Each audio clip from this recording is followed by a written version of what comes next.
2 hours, that's fine with me, but there are chairs up here, and that would be a great time to dive forward and grab one of them. I hate to be so bossy, but it's been like this every year. So we have shy people in the back. All right. I did my job. Great. Okay. So welcome to the Alan J. Magill Malaria Eradication Symposium.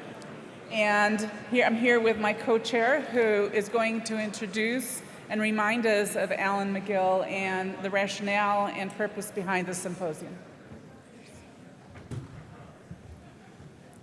Good afternoon and welcome. Welcome to the Alan Magill Symposium. There's a lot to talk about, and I want to get to our speakers. There's a fantastic set of speakers.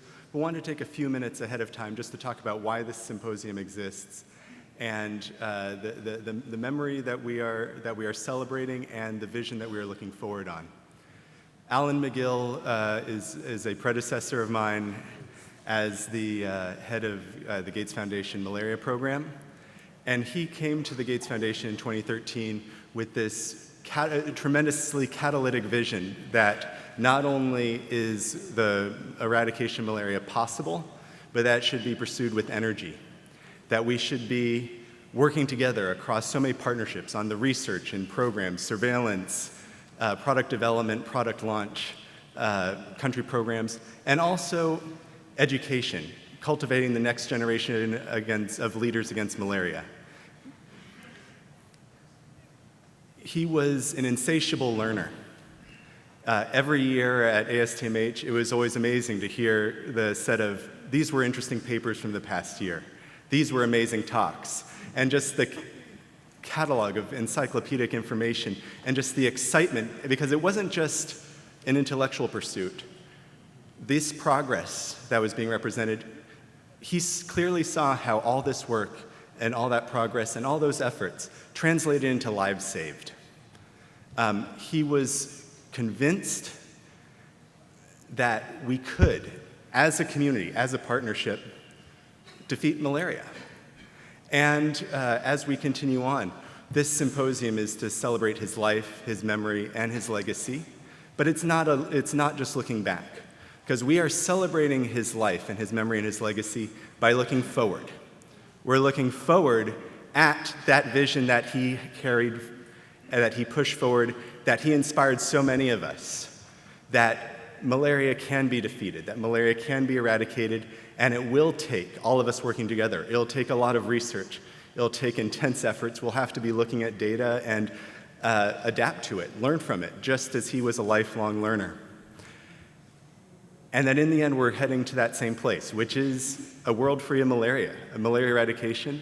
And he would finish everything that he would say by finishing with malaria delenda est, that malaria must be destroyed. This was a single-mindedness that inspired, that motivated, that also brought everything together. So in this talk, we're going to be looking at a lot of the things. What are the things that are going to illuminate the way forward towards eradication? What are the discoveries? What are the systems? What are the data that will actually help us make progress? And what is this next generation of leadership and concepts and discoveries that are going to make this possible? So thanks to all of you for being here. We remember Alan, we miss him. The 3-year anniversary of his passing was just a short time ago. And very much miss him. And but this is not in terms of looking back, this is looking forward at what this will do. And so thank you all, and malaria delenda est. Would like to invite the first speaker up. Abdisalan Noor is the team lead for surveillance at WHO's Global Malaria Program. He is also the lead of the World Malaria Report, and will be speaking to us about the global burden of malaria, its trends, the methods and challenges and data that go into that. Thank you.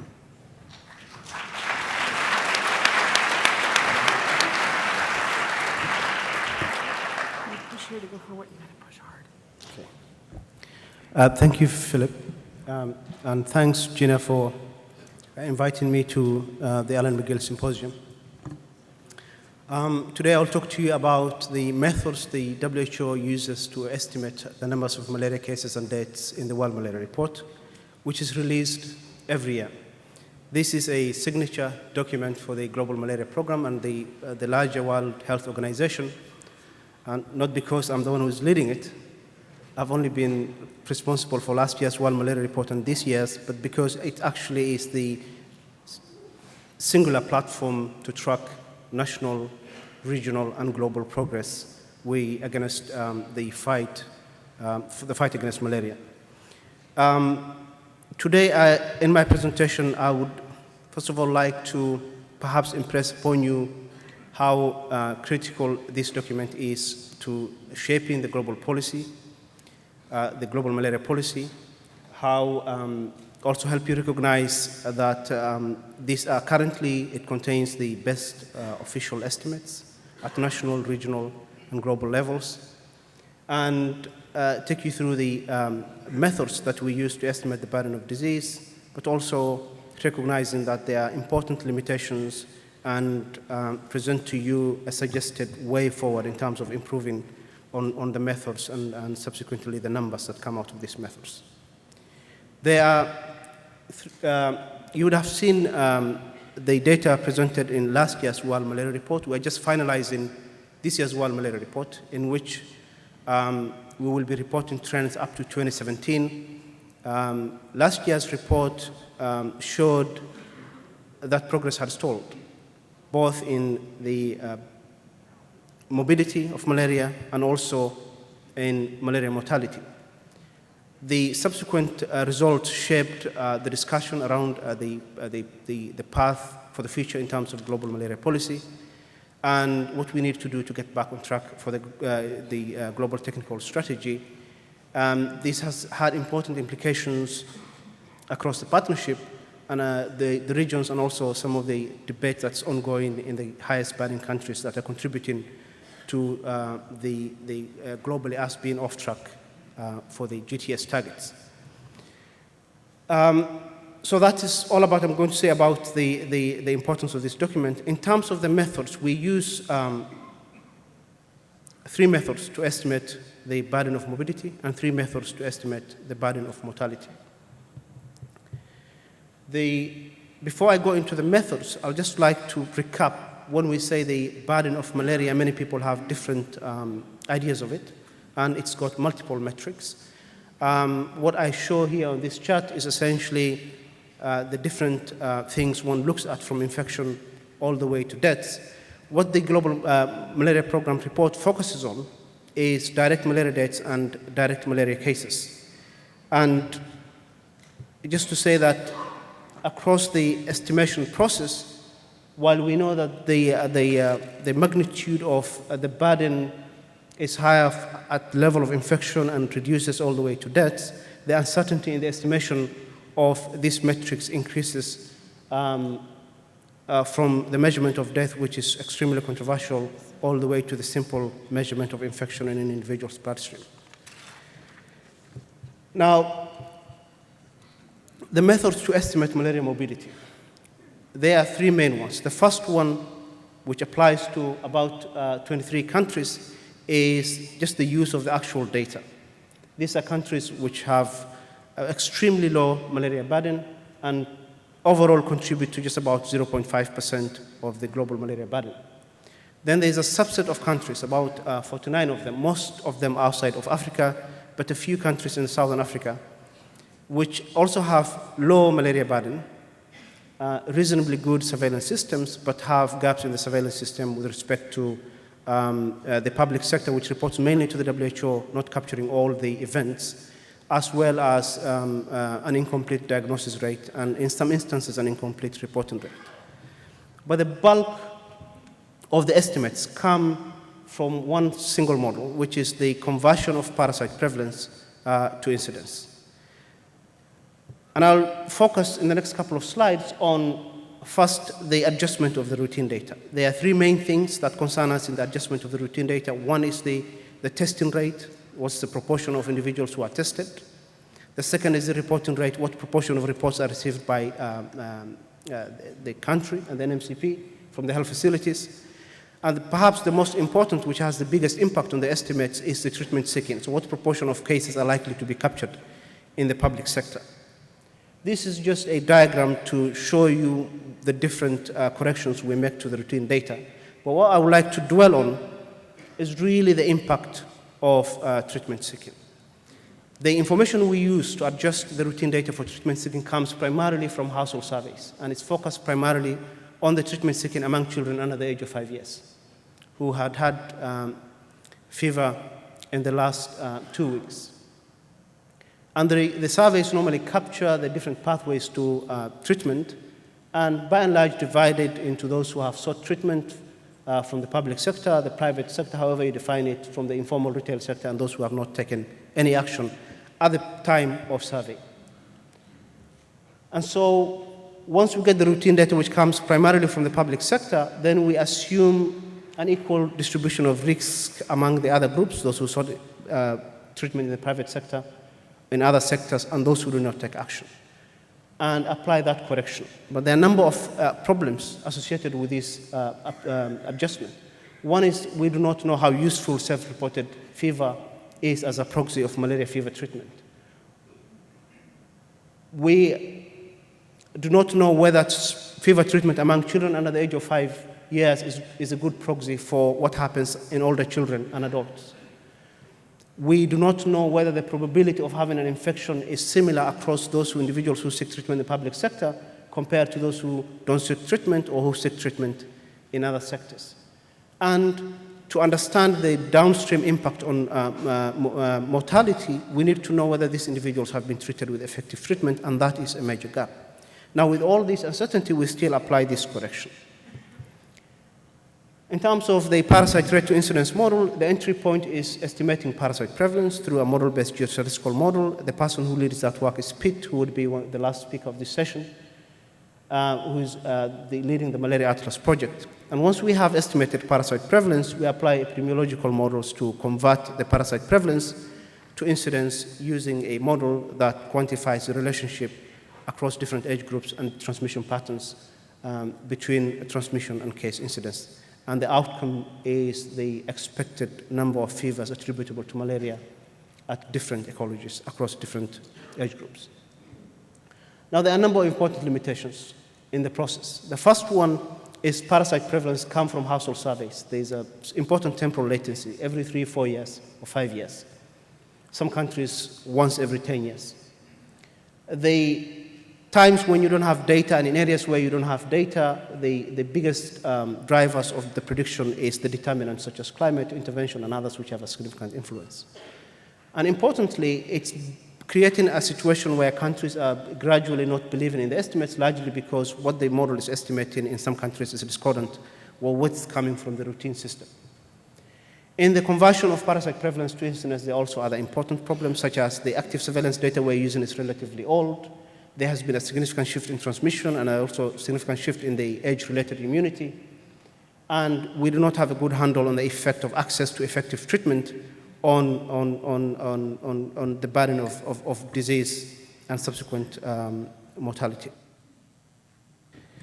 In terms of, so if you look at the way forward for those countries in Africa where we largely rely on the parasite prevalence to incidence model, the question is it time to adjust to the use of routine data? And I'm one of those who believe that in many of these settings, it is time to adjust to and fall back on the routine data. It improves largely because there has been significant improvement in diagnostics and significant improvement in reporting. Just to illustrate this, since 2005, we've had 1 billion tests among patients of all ages in sub-Saharan Africa. This data in most countries is available monthly. It's got a lot of biases, but nonetheless available. In the same time, about 2 million tests in children under the age of 5 years in household surveys, done every 3 to 5 years. So there's a significant difference in terms of the volume of data that's coming up to you and the temporal resolution, and to an extent, the spatial resolution of this data. Now, just to illustrate the differences between if we were to start using the routine data and if we relied on the parasite to incidence data, this is an example of Nigeria, which the parasite rate to incidence model estimates about 48 million cases in 2017. The routine data reports about 12 million cases who are confirmed positive. When you adjust for reporting rate and testing rates, the adjustment gives you about 26 million. One is just cases in the public sector. The other one is population-wide estimate of the incidence of disease. There is a fundamental difference in terms of the outputs in the sense that the parasite rate to incidence model estimates malaria attributable fevers. The public sector reports essentially individuals who have fever suspected to have malaria and who have been tested and returned a positive test. That aside, we know from the household surveys that the use of the public sector in Nigeria is about 25%, which means if we assumed homogeneity of risk of infection in people who use other sectors who don't seek treatment, we might be essentially missing out on a large number of cases. The adjusted routine data population-wide might suggest up to 80 million cases of malaria in Nigeria. Now, this is not to say that the routine data is better than the parasite rate to incidence model or vice versa, but to show you that two methods that are approved by the WHO and used by the WHO could give you significantly divergent estimates depending on the context. The same applies to some of the high-burden countries. Now, when it comes to mortality, again, we use three methods. One is basically the actual data reported from the countries. Another one is adjustment of the routine data. And the largest bulk of the estimates come from an all-cause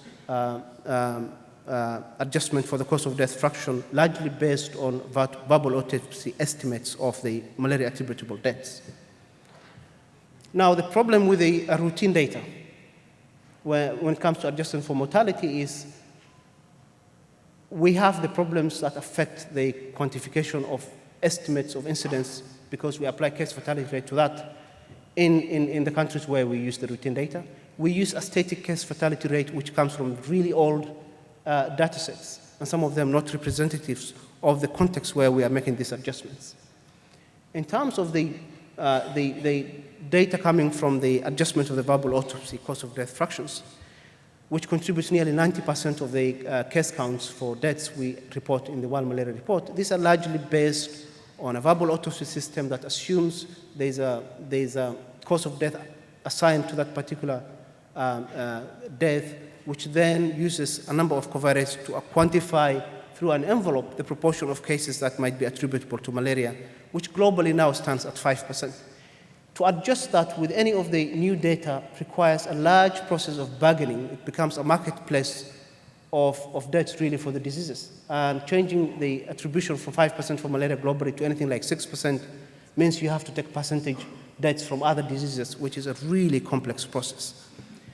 Now, it has a number of limitations, both related to the covariates that are used and the corrections for over 5 and the inherent problems of using bubble autopsies. And this is just an example of some of the data we use for correction for over 5, which is really bad and extremely old. And this comes to when I talk about some of the ways forward in terms of how to improve the estimates. But before I go to potential processes to improve the estimates, this is just an example of the relationship of parasite prevalence, which is the main covariate in the cause of death fraction and the cause of death fraction in terms of trends. If the trends were equivalent, you would expect a ratio of 1. But you can see by country a significant divergence from the dashed line, largely because year on year there's a significant smoothing in the process of quantifying cause of death, which affect the relationship of cause of death fraction with PFPR and subsequently the malaria attributable deaths that come out of this model. To address some of these problems, the WHO convened an evidence review group in March this year. The detailed report can be found on that URL. But to end my presentation, there were 6 key recommendations, which is improving the existing parasite prevalence models, improving the way they're used to convert parasite prevalence to incidence, increasingly using the routine data and getting a good handle on the biases in the routine data, beginning to track other metrics of burden of malaria to contextualize both cases and deaths, but also primarily because they're important, such as anemia and severe disease. And for anemia, we're going to report it for the first time in many years in this year's World Malaria Report.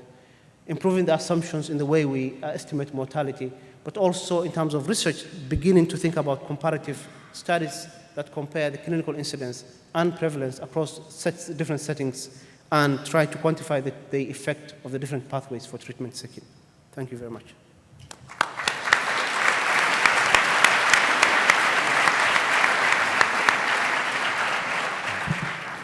Thank you, Noor. We're going to save questions for the end when we have all our panelists up here. Our next speaker is Jalene Jordan, who leads the malaria team at the Institute for Disease Modeling, and she'll be talking about modeling to inform targeting and combinations of interventions. Right. Thanks, Gina and Philip, for the honor of making the case for modeling in this very public setting.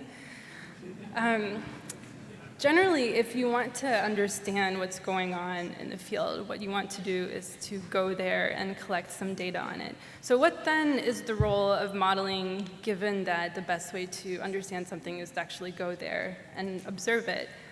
Well, there's a great role for modeling in having one single framework for understanding not just what's going on in one field site, but across many field sites. So how can we tie together stuff that we've learned across many different geographies into one way of thinking, or several ways of thinking, that help us understand what might go on in a completely different geography or in a completely different type of scenario.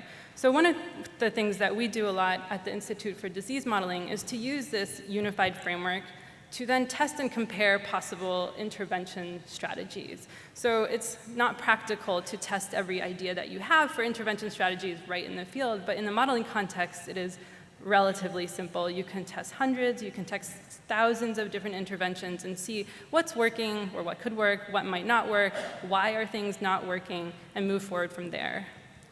And of course, once you've used perhaps your modeling to develop some kind of plan that is maybe moving your country toward elimination or trying to more efficiently reduce burden, you should then go back and collect more data, close the loop, learn more, improve your models, and always iterate and always improve.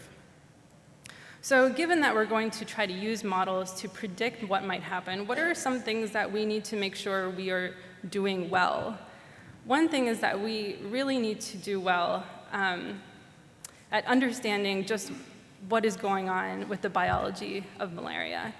Understanding how does exposure create immunity, what does immunity mean, what does it look like, and how does that then go on to affect how infectious a person is. So if a model is not able to get the relationship between these features right, then you're in a bind. What exactly does it mean to throw some nets at your model and see what happens to transmission? Well, really, what does it mean?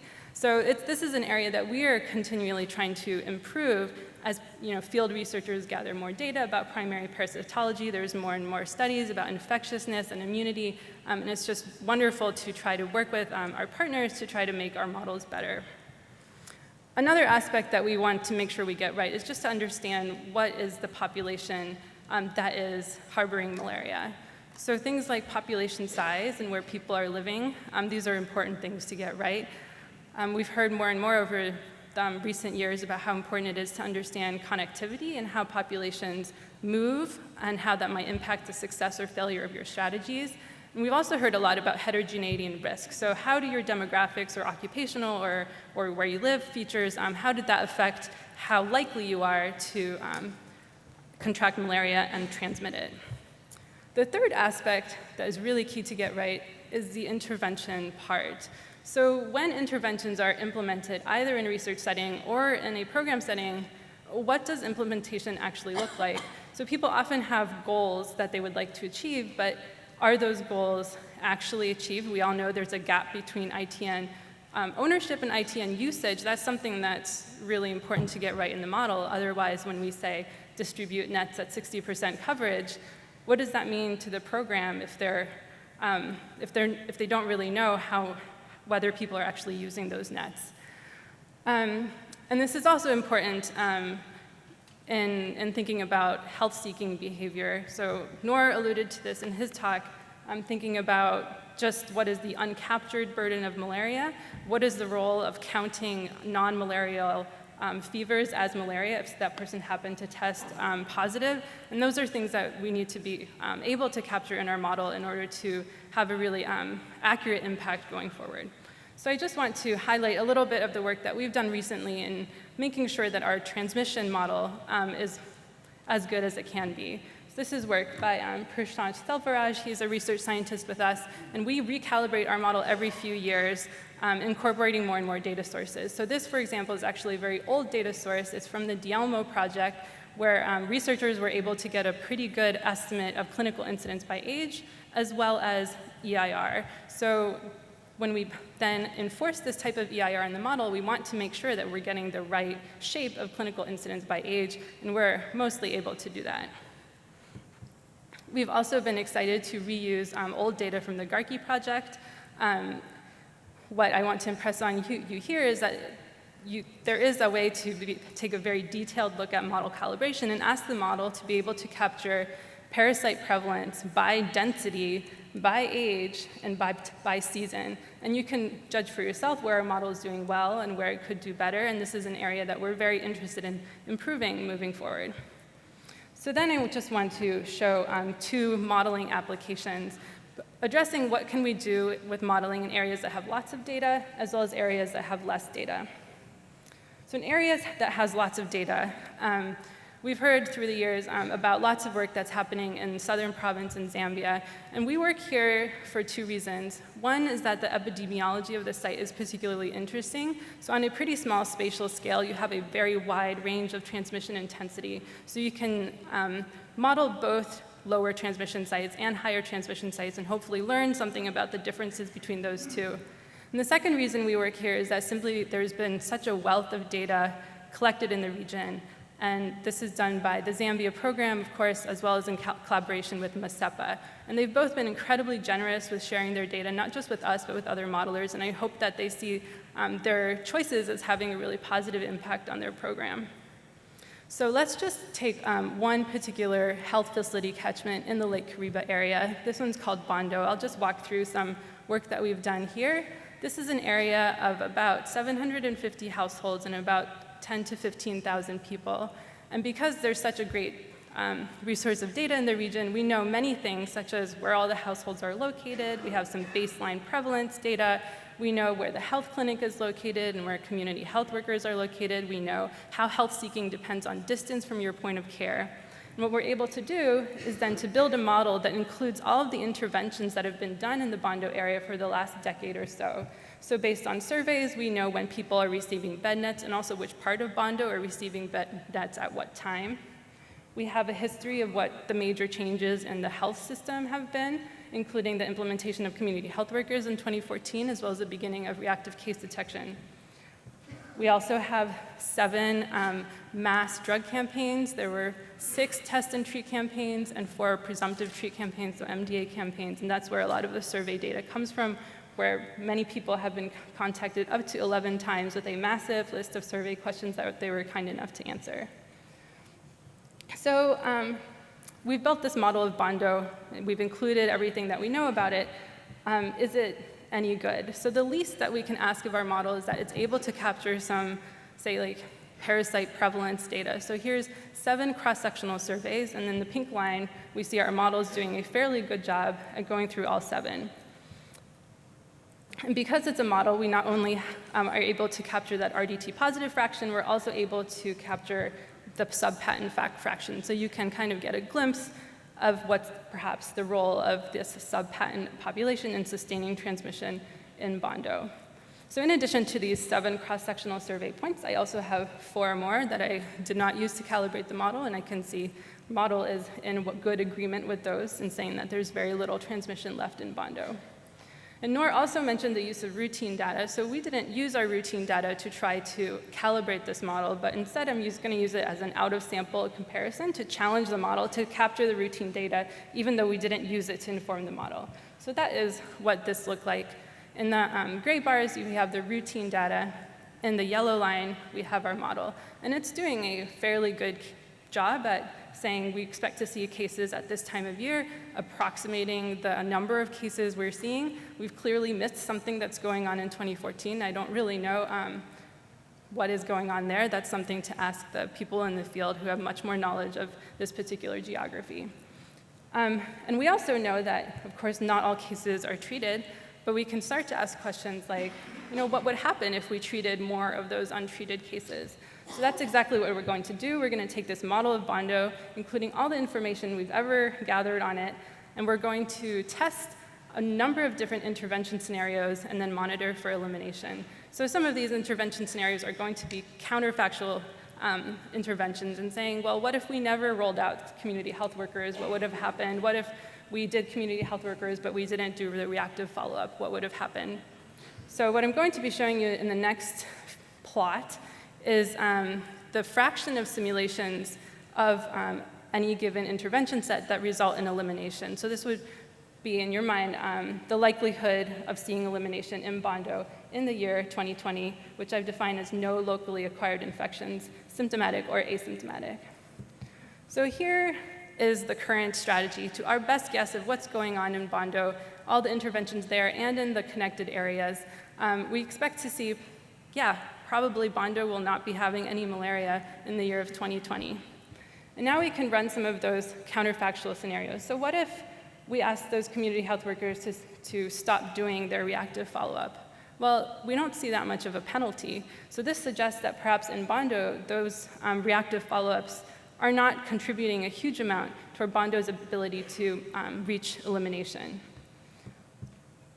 If we say we'll stop that community health worker program entirely, instead we're just going to rely on that one clinic, suddenly we're starting to take deeper penalties. So we want to say, well, case management is still incredibly important in this area, even though it looks very likely that you're going to be able to get there, make sure that you don't stop it. And in fact, if you just ask your community health workers to perhaps start doing reactive follow-up, but instead concentrate on improving that case management rate, you would increase your probability of elimination even further. And I want to note that Bondo, of course, is not an isolated area, right? It's surrounded by all those other villages in the Lake Kariba region, and it's very well connected. People are well able to move around the region, and including people from Bondo going down to those areas by the lake with the higher transmission for fishing or farming. What could the role of that kind of movement be in sustaining transmission in Bondo? So I asked the same question. I said, well, what if down by the lake you just relaxed your malaria control? And suddenly our chances of elimination in Bondo are much less. So this is the take-home message here. Case management is really important. Think about connectivity. I didn't really know how many importations are going on in Bondo, so I tested a range of different possibilities, and the trend is very clear. There is some rate at which you're really just going to tank your chances in this connected, perhaps easier area. So then to say, what could modeling bring to elimination planning in the Lake Kariba area? So we saw in Bondo, case management is incredibly important. I didn't show this, but there is a role for MDA in accelerating elimination in Bondo, and that refers to the MDA that's already been done rather than doing more MDAs, just to be clear. Not only did I do some modeling in Bondo, I also looked at some of the neighboring regions that are a bit higher transmission. So in this neighboring region, which is a bit higher transmission, but also much more sparsely populated, I see a different package of interventions as the minimal one that gets me likely elimination. I see, again, a very core role for case management. There's a very clear need as well to maintain vector control. And then you kind of have two options for addressing the asymptomatic reservoir. Either you do RCD really well, or if you can't do that, you can come in with some MDAs, and that's helpful. In addition to that, I looked at a third catchment, which is, again, more challenging. You can see that it's requiring more interventions. So what could Zambia do from here? Say, well, I've modeled 3 different catchments. Is that only telling me things about these 3 individual areas? So a little bit of yes and a little bit of no, because you could imagine Zambia saying, well, what about that next catchment over right here? Is it perhaps kind of similar to one of the 3 I've already modeled? Is it most similar to the low transmission one or to one of the high transmission ones? And that's helping to start thinking about what's the intensity of interventions that I need to do in that neighboring area. All right, so that's what we would do if we have really great, wonderful data going back a decade, but we often don't have that. So what can we do with models in that more limited situation? Well, the Malaria Atlas Project and the Big Data Institute at Oxford are really getting very good at guessing what's going on in places that there's less data. So we often have data from a few sites, such like sentinel sites, and then we have now a suite of geospatial models, and the models and data are both getting better day by day. So what we can say is, well, perhaps we have some idea of what rainfall looks like by month, or how good the temperature is for sustaining anophelines, again, by month. And perhaps we also have some guesses as to what's the relative abundance of, say, primary vectors in Africa. And we can use these guesses to then say, are there types of places in Africa? So this is worked by Amelia Bertazzi-Villa. She's a student with the Malaria Atlas Project and also working with us. What she's done is to use those environmental covariates and the vector abundance maps to kind of classify the continent of Africa at a 5-kilometer pixel level into kind of zones. And when we look at this map, a lot of it makes a lot of sense, right? You see that orange Sahelian zone, very seasonal, lots of Arabiensis. So you see that Central Africa zone dominated by Gambia, and then you also see Eastern African, Southern African zones. And there's a lot of refinement that can go on into this thinking, but I'm just going to show you a very simple example of what you could do when you have a map like this.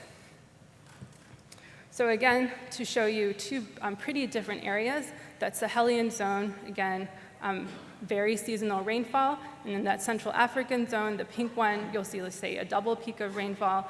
And places within the zone are not going to be identical to each other, but they're going to be much more similar to each other than they would be to a place in a different zone. So now let's say we'll take the Central Africa spot, and we'll say, well, what would happen if we just added ITNs? Say it's a naive place that's never seen ITNs. Of course, this probably doesn't exist, but what could ITNs be doing in terms of reducing burden by averting cases and by reducing prevalence? And we might see some pattern like this. So as your initial transmission changes, you'll see first an increase in your burden reduction and then a decrease as the ITNs have limited ultimate impact when transmission is really, really very high. But you'll expect to see somewhat of a different pattern when you move to a different zone. So in the Central African zone, we have it as primarily Gambia, so a lot of indoor biting and very vulnerable to effective ITNs. In the Sahel, more Arabiensis, so more outdoor biting, and we see a decreased impact of those nets. So say now you're in a region and you say, well, I already have nets. Should I also do some spraying? And that's, again, a question that you can easily ask in this kind of modeling framework. So now let's add in some IRS on top of the ITN and see how the impact is different in the different zones. And now, from a program perspective, you could say, well, how would I possibly use these very colorful plots? You could say, well, you know what? I'm in Burkina. I'm in the Sahelian zone. I'm going to think about the orange lines. And I'm in a place with initial PFPR of perhaps 40%. So I'll go over to that 40% tick mark and then go up to the orange lines and say, well, that's actually a huge gap in the potential impact of IRS on reducing burden. So that's maybe something that I would want to consider in my program strategy and perhaps continue to use this framework with other interventions to map out what would be the impact of, say, health system strengthening or other types of vector control. So then to wrap up, what would a practical roadmap for helping programs use models to inform their decision-making look like? So ideally, we'd want to say for any location, here's the intervention package that gets me to where I want to be with whatever my goal is. And what the modeling allows us to do is to split this into a two-step process by using stratification and saying, well, for this kind of stratum, whether that's someplace like Bondo in Lake Kariba, or it's the Sahelian 40% parasite prevalence place, I know from my scenario predictions what intervention package I want to use, what would be best for my situation. And then there's the other half of this mapping, which is how do I know which stratum I'm in? And I think this is a really key question that many of us are going to be thinking about moving forward. And then finally, I just primarily like to thank the people in Zambia who have been very patient and very willing to participate in this study and has really allowed us to learn so much about malaria transmission and operations in that Lake Kariba area, and particularly Busiku Haminza and Elizabeth Chizema from the Zambia program because of their attitudes towards data, which I think have really enabled many, many groups to understand so much more about potential elimination. And with that, thank you very much.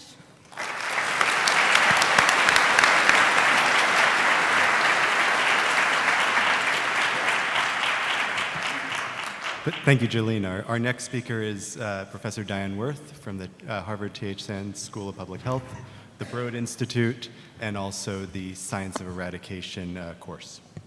Great. Thank you very much to the organizers. And perfect.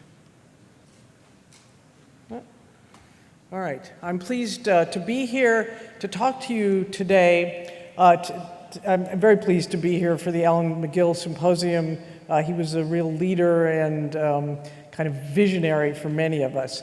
And I'm really focusing today on talking about harnessing genomics for malaria eradication. And this is a topic that many of us, and there are many sessions during this meeting that focus on this. So I'm going to try to step back and think about this in a broader sense. As our previous speakers have shown, there's been great progress. We've done a great job of reducing both cases and burden, but things have slowed down a bit.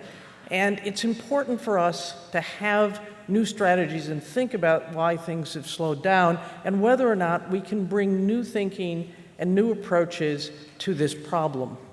The WHO Malaria Global Technical Strategy focuses on that. And I just want to point out the third pillar of this, which is using surveillance, transforming surveillance into a core intervention. And that's really going to be the focus of what I'm going to talk about. And how can we improve surveillance, in particular using genomics? And so I thought it might be useful to think about this in a slightly historical perspective. If we look, and I wonder if I have a pointer, yes. If we look kind of comparing changing technologies, is malaria surveillance keeping pace? The telephone was actually developed around the same time the malaria parasite was discovered, and you can see the development of the telephone or telecommunications. And here's malaria development. Is it perhaps time for some new tools? And I would say perhaps genomics is there. Okay, so what am I talking about? Okay, so in the most conceptual sense, if we think about eradicating malaria, it's a process, right? It goes from lots of people with lots of parasites down to very few people with very few parasites, and eventually all people with no parasites. And so it is following that process where genomics can help us. So the current tools can count the number of people who are infected, but it can't tell what's underneath, what's actually going on. So people in areas of high transmission are often carrying many parasite genomes within them. As transmission reduces, this goes down, fewer parasites per person, parasite genomes per person, and finally to very few parasites that are actually present and circulating in the population. And I thought it would be useful, coming again to kind of looking at analogies, to think about how this might apply in the eradication setting. And to do that, I thought it would be useful for us to look at another disease that's in the process of eradication. And this is polio. I think many of us are familiar with polio. And here, genomics or genetic analysis has been a pillar of their surveillance and eradication program. And it plays many roles, in determining transmission patterns, surveillance quality, and program progress. I'm going to focus on two where I think there's really direct correlation of how, even today, we can use genomics to aid in the elimination progression. And then I'll move back to talking about what I think we need to do in malaria to transform malaria into polio with regard to the use of genomic data. So in the question of importation and export, every polio case today, the virus is sequenced and compared to an international database to determine origin and transmission chains. Well, we can do that today in malaria. I show here an example from our colleagues at the Chinese CDC, where we've worked with them to look at, in this case, a case of Plasmodium falciparum in a person who had no known travel history in a region of China that hadn't reported transmission in many years. By sequencing this, this parasite and then comparing it to the worldwide database that was developed by Malaria, and there was a session earlier today on that program of collecting sequences from around the world, we were able to very readily compare the unknown parasite to all of the parasites in the world, in this case using principal component analysis, and identified the parasite as being most closely related to African parasites, arguing that this is a case of importation. Similarly, in polio, one of the hallmarks of program progress is this reduction in genetic diversity of the, in this case, the virus. And so we can actually take that same approach with Plasmodium. So if we look at a region of high genetic diversity, that is, people carrying many different parasite strains, sometimes singly or doubly, versus a population of reduced genetic diversity, where all people or all patients carrying parasites are carrying exactly the same parasite as might happen in an outbreak. And so we can actually look at that directly, and I have an example for you of close to that. Oops. There.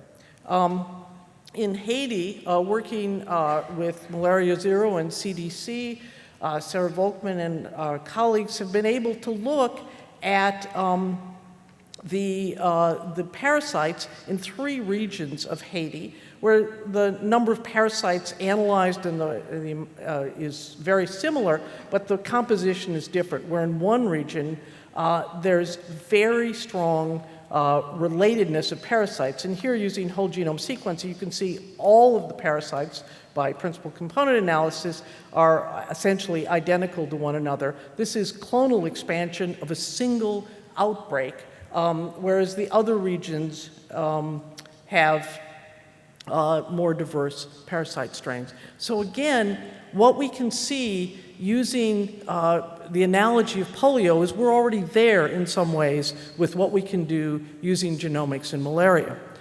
The other thing, and this is a throwback to Al Magill, this is a slide actually from his presidential address when he was president of ASTMH, pointing out that resistance to both insecticides and microbial resistance, the parasite drug resistance, were the biggest challenges to malaria eradication. And we're already using, and have for years, this methodology of detecting resistance. And there are, I lost count, at about 20 different sessions and hundreds of posters in this meeting on using molecular approaches to track drug resistance, to both discover and track drug resistance in various settings. So this is already ongoing work, and I think it's something we just need to kind of roll up and realize that we have this data, we should be using it in a broader way. And so here is just an example of using longitudinal samples from a particular region. In this case, this is work from Dan Neefsey's group at Harvard and the Broad, collaborating with groups in Southeast Asia to look at a particular population of parasites as artemisinin resistance was emerging, and find, in fact, that there are particular parasite strains or particular genes that are sweeping throughout the population, an early warning for the emergence of resistance, something that I think we'll see more and more usage. But in fact, in Africa, here in Senegal, at Cheikh Anta Diop University in the PNLP, they've been tracking resistance to various antimalarials using molecular markers for 2 decades. And here's the very powerful antimalarial genetic group that has been working under the leadership of Jimdi from Mali to be able to look at Kelch 13 potential emergence in Africa. So again, genomics is already being used in the eradication.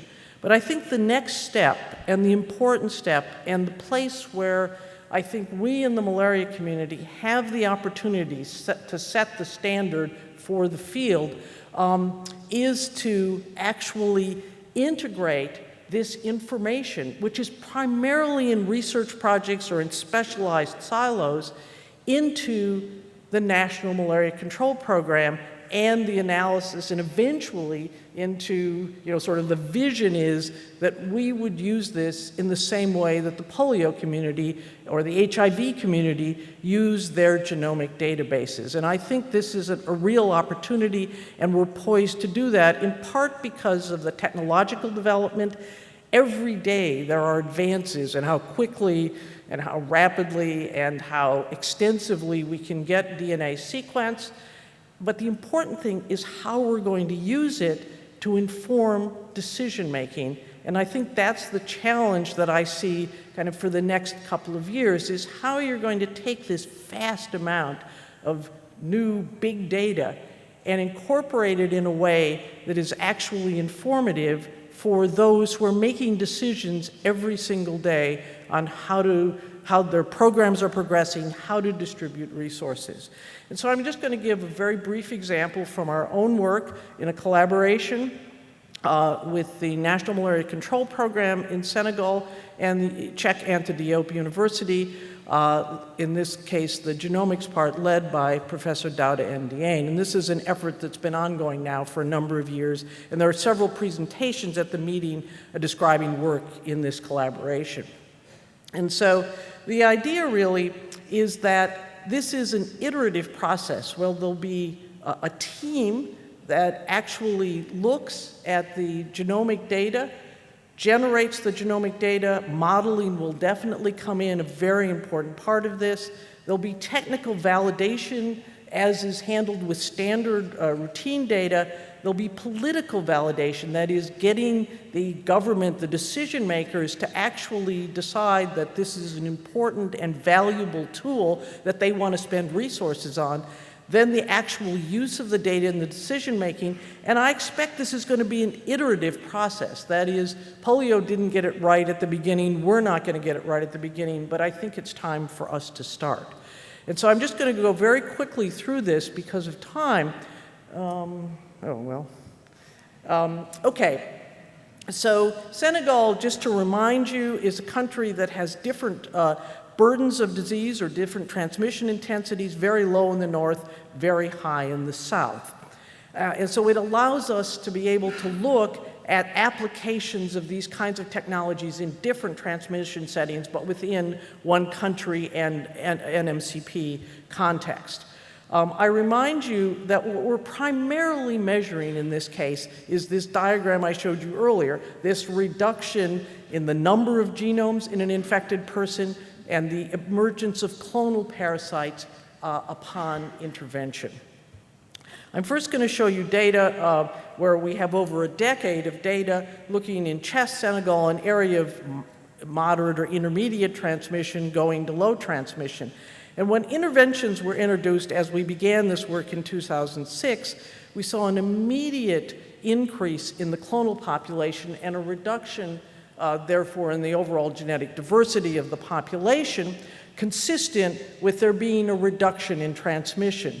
We've seen this reduction throughout, although there's been some variation, and modeling work we did with IDM earlier indicate perhaps this indicates slight changes in transmission from year to year, but it needs much more work before we're able to say that. We also noticed that we saw parasites persisting year over year as interventions were introduced, as if this is a separate, perhaps, population of parasites that's there and remains and is part of a local transmission network. And I'll mention something about that in a moment. So here is some background data into which we can now begin to compare this to standard epidemiological data collected in these same sites.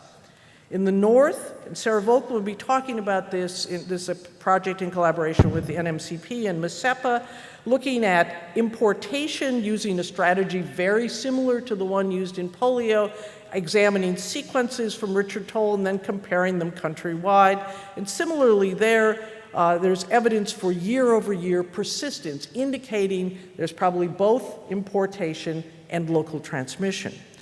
And finally, in the south, and we have less data in the south, but again, interventions were introduced, scaled up in 2013. If we just look at the overall change in multiple genomes, monogenomic, and clonality, you see the interventions led to this change, perhaps indicating even in areas of very high impact, this data will be useful to understanding program progress.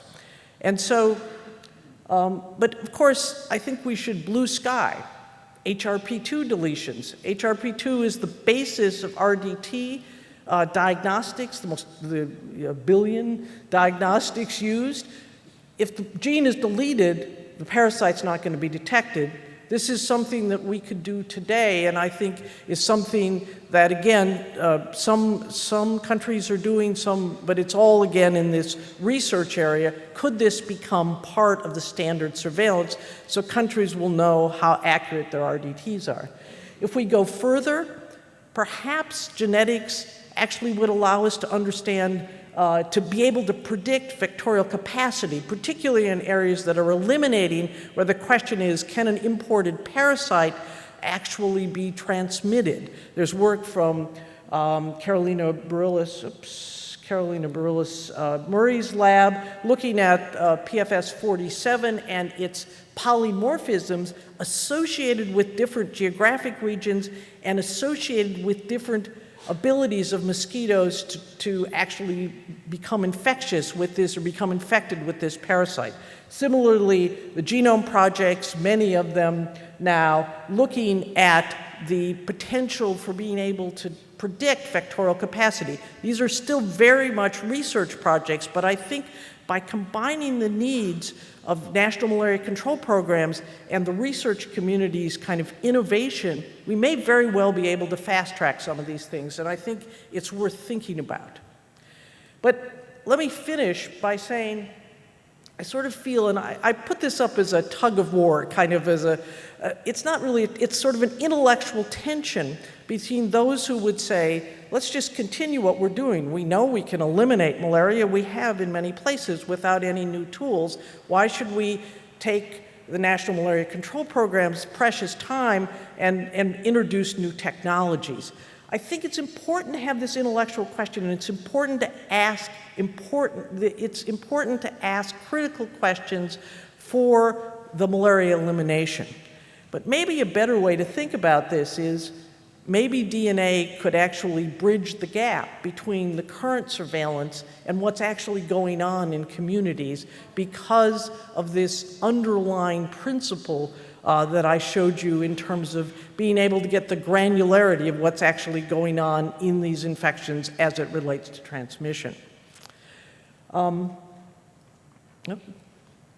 So with that, I would say I'm strongly in favor of the idea that we introduce this form into malaria surveillance.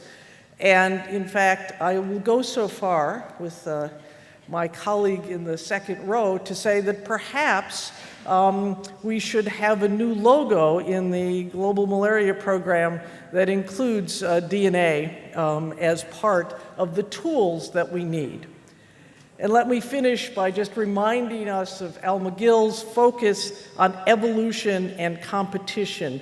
The Red Queen hypothesis is what he always talked about, and he was a wonderful teacher. Here he is teaching in the science of eradication, sharing his knowledge with those mid-career professionals, those National Malaria Control Program individuals who come to the science of eradication to learn about the latest ideas. With that, thank you.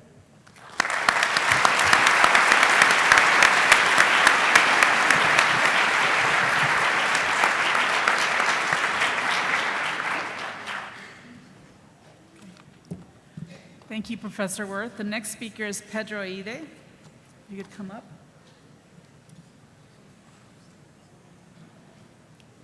He will speak to us on surveillance to direct interventions and challenges to measurement in the field.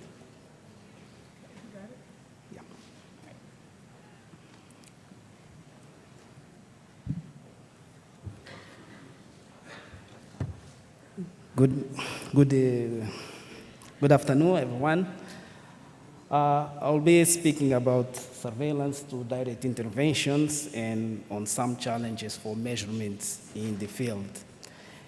And I will start by quoting Pedro Alonso, whose normal says that surveillance is our vaccine, and nothing's more than true if we believe that by doing surveillance, we'll be able to know what's happening and also to respond, to be able to respond to what's happening. So as a vaccine hurts, actually.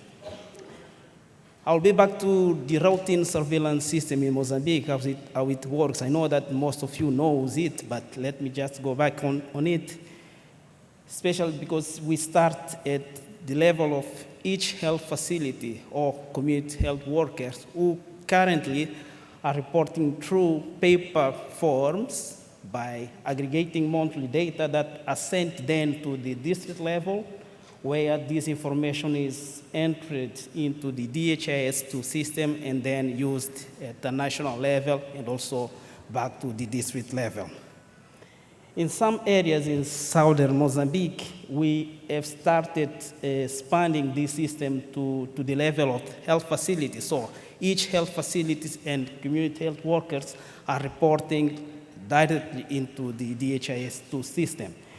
And in a very special, in one district, in southern Mozambique, where we are implementing also some of elimination activities, we have expanded furthermore, especially the frequency of reporting to a weekly based reporting that allow us to respond on a quicker manner to the incidental cases that are happening. This is the type of data that is collected not only in Mozambique, but everywhere. We are collecting data for under 5 and for above 5 years age groups. We are taking all total outpatient visits, the total number of RDTs, the total positives, and suspected malaria cases. You can admire why we're taking suspected malaria cases when we are saying that everyone should be tested and treated accordingly to the result of the testing. But this is not normally the case, and in some instances, for instance, there's stock ruptures on either ACTs or testing, and we're still collecting some suspected malaria cases, and also treatment provided. This data can be used for stratify areas in hazards, as well as disputes according to the level of transmission. Also to monitor and evaluate the interventions that are being performed, as well as to use this same surveillance as an intervention to guide some responses. But there are still a lot of challenges for having accurate incident estimates, especially linked to the denominators. I think that you all know that most of the denominators used here are coming from national census that are not always updated, at least in the frequency that we would like to have this data to use. And there are several ways of, and also for instance, for the numerators that are depending also for several factors, like, for instance, a varying health-seeking behavior, the quality of care at each health facility or community health worker, and also from the quality of the reported data. Most of these numerators are corrected by using data coming from the DHIS surveys or malaria indicator surveys, and also from the quality of data from performing data quality audits regularly. There are also other approaches. Some of them have been mentioned here. For instance, estimating denominators through modeling from using mobility data or other source of data, also modeling care-seeking behavior by using the distance to health facilities or community health workers. How surveillance can be used as intervention? Well, we can respond to a case or a group of cases that are reported by our surveillance system by different manners, for instance, doing focal investigation, focal MDAs, or focal IRS, depending on the case or on the situation. I'll be focusing in the focal mass drug administration that we are doing in Mozambique as a response to the cases that are detected through the surveillance, routine surveillance system. We are doing the reactive focal mass drug administration since July 2017, on top of universal IRS coverage and also LLI distribution that also occurred during these 2 years ago. And in this system, all index cases are followed by a field worker to the household within 48 to 72 hours, and we do provide treatment to all household residents, household members, residents of the index case with DHA PIP, and regardless of the result of the testing. That's done only for research purposes in this case. And some preliminary data coming from our work, for instance, says that we have been able to follow up to more than 8% of the index cases, and the coverage is also above 8% of the contacts of those index cases. But there are still some challenges on that front. For instance, it's hard to find very young index cases to be located in the community.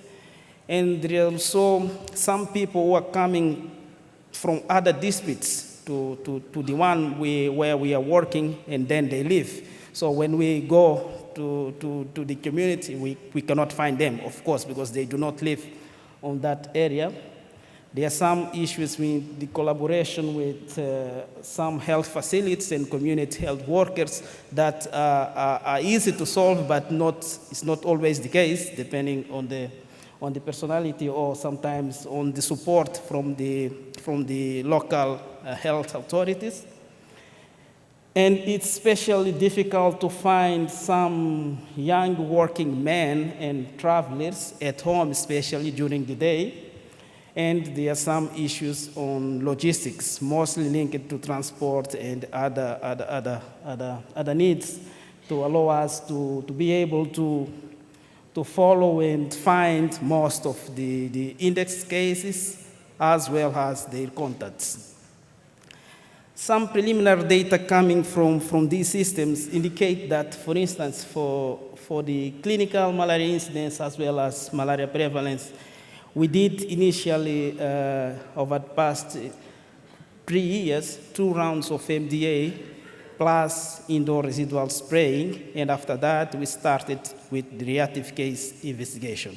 So from the before and after comparisons, we have seen a 63% reduction in case incidents after the first transmission season post the MDAs. And in terms of prevalence, we have seen also a reduction of about 50% from year to year of malaria prevalence using RDTs, rapid diagnostic tests, in this area during the same period. Another component that's normally neglected, I will say, is the entomological surveillance, although we do know that this is critical for the selection of vector control strategies and also to monitor their effectiveness and impact. Although we do recognize that the way it's done right now is difficult to standardize among different countries. due to different environments and question asked. And we know that there is a work ongoing on the minimal essential data or indicators that could be used to guide programmatic questions and also to evaluate programmatic decisions. In Mozambique, in southern Mozambique, there is an ongoing project that's trying to ask if, for instance, indoor residual spraying could be effectively applied in the areas that are not applied right now. And just as an example of that,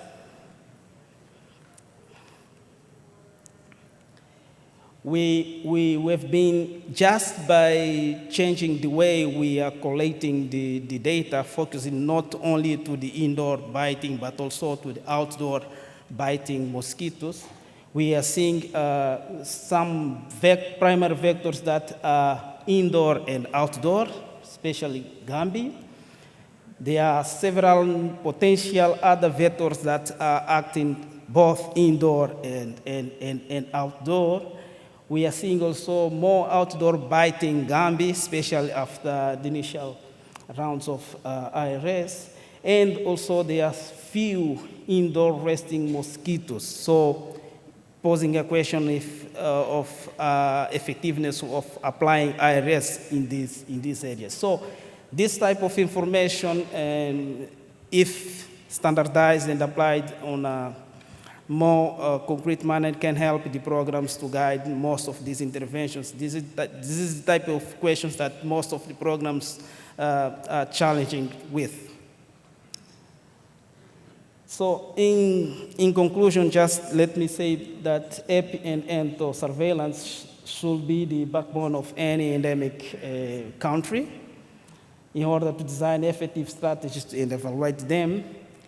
Some countries like Mozambique have come a long way in the past few years, driven by WHO recommendations and partner support. And as it has been said here, surveillance doesn't need to be so complicated to guide most of the interventions needed.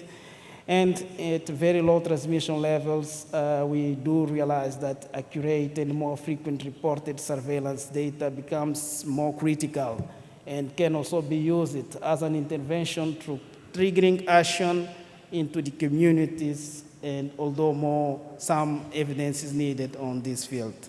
Let me thank you.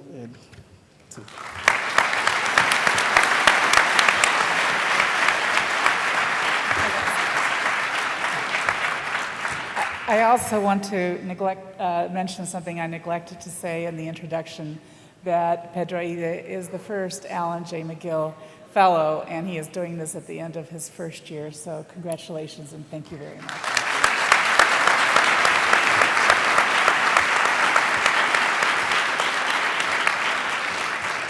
The final speaker is Peter Gething, who's going to be talking Interpreting Data for Action, the application of geostatistical models of malaria metrics, and I'm really looking forward to understanding what that means. We negotiated it. Thank you, Gina. Good afternoon, everyone. So first of all, thank you to both of you for the invitation to come and take part in this symposium celebrating Alan's legacy. It really is an honor to be here, so thanks again. So I'm actually going to pick up on some of the themes that have been mentioned by most of the speakers already in this symposium. I'm going to talk about some of the work that we're doing at the Malaria Atlas project back in Oxford. In particular, the development and application of a whole suite of different geospatial and geostatistical models, really to try and maximize the utility of information that we can draw from what are often imperfect data that arise from malaria surveillance in all of its different guises. So I'll probably surprise no one in the room by starting my talk with some maps. These are actually hot off the press. These are our brand new updated global maps of P. falciparum parasite rate on the top and P. vivax parasite rate on the bottom, and the corresponding estimates of changing burden through time for both. It's actually back in 2011 that the Malaria Atlas project last generated global maps for the two parasites. So we've done some interim updates for Africa in the meantime, but at the global scale, it's actually been quite a hiatus. So it's good to have these out. These are now going to be updated annually on an annual cycle. We're doing them in collaboration these days with IHME, and this body of work forms the malaria component of the Global Burden of Disease study. So that work is obviously pitched at the global scale. What are the maps for? Well, at the high level, they're for comparing at the kind of national scale patterns of risk geographically, so sort of spatial comparison, and also for comparing differential rates of progress between countries in their progress towards reducing burden and elimination. So they're for those kind of broad brush comparisons, and for that reason, when we're thinking about the data that needs to go into them and the methodological frameworks that we build to use those data, there's a very strong emphasis on comparability. So what does that mean? It means we will always favor data that are somewhat standardized. So if you're measuring something in one country, it means the same thing as that same type of data measured in a different country.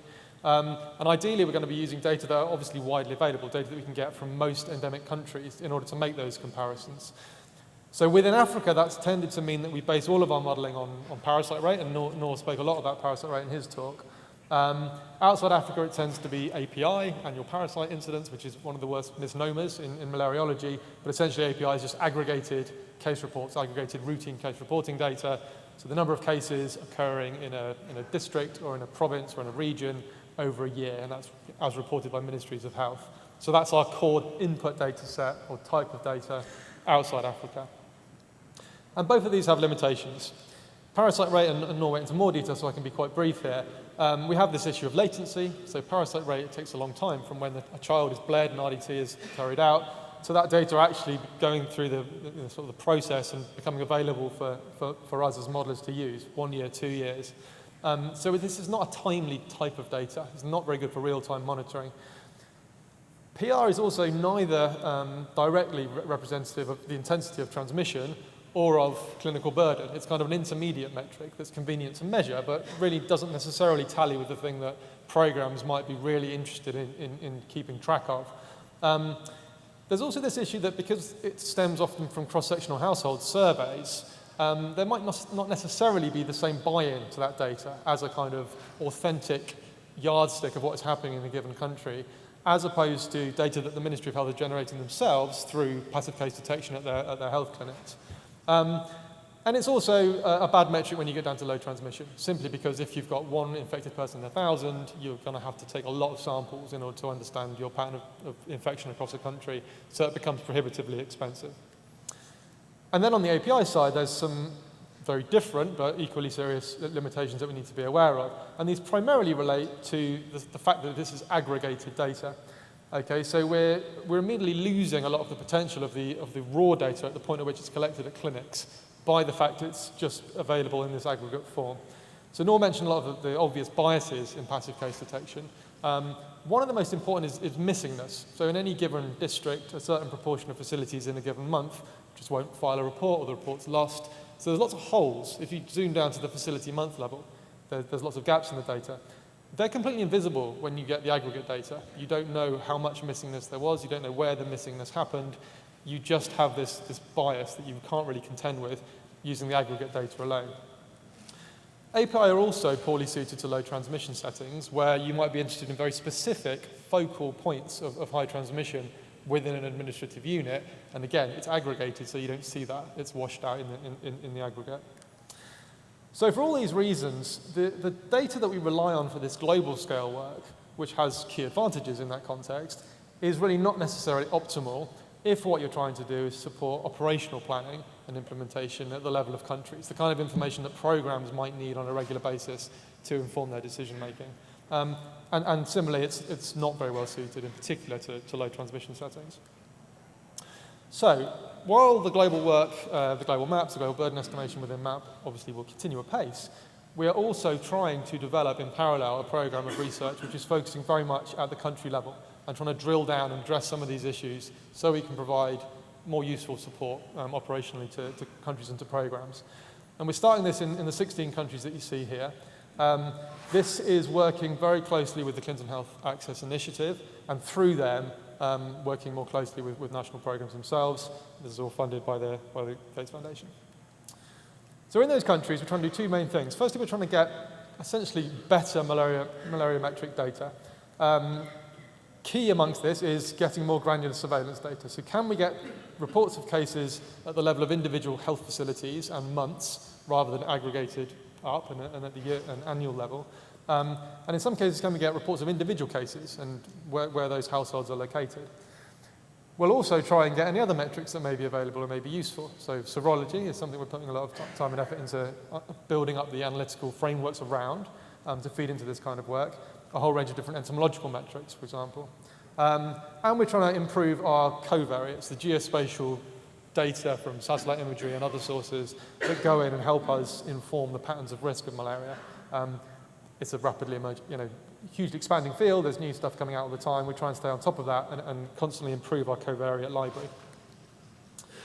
So that's on the data side. And then to kind of complement that, we need to develop a much more diverse, a much more kind of flexible and responsive toolbox of analytical tools that can exploit all these different types of new and emerging data and use them in the best way we can. So examples of that would include improving the way that we can handle this aggregated surveillance data. Can we get more information out of that? Models that can appropriately interpret and model the facility-based case counts. Models around the serology and how we can potentially infer things like force of infection and how that varies spatially and temporally based on seroconversion observations in individuals. And then importantly, can we sort of join all this up in integrated modeling frameworks so that whatever types of data happen to be available in a given country, we can use them together in an integrated framework and draw strength across the different metrics, which may have complementary strengths and weaknesses. Okay, so just to give you a little bit of a flavor of how some of these tools look like and what they do. Where we have a situation where we've been able to get aggregate case data only, so that's the image on the left, that's aggregated case incidents.